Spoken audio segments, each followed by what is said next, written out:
ഏകാദശി തൊഴുവാൻ പോകുമ്പോൾ വഴി കാട്ടുക നാരായണ രൂപം.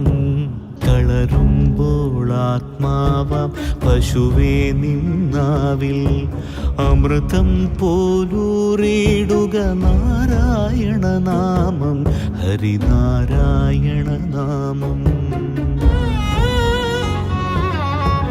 ഗുരുവായൂരേകാദശി തൊഴുവാൻ പോകുമ്പോൾ വഴി കാട്ടുക നാരായണ രൂപം.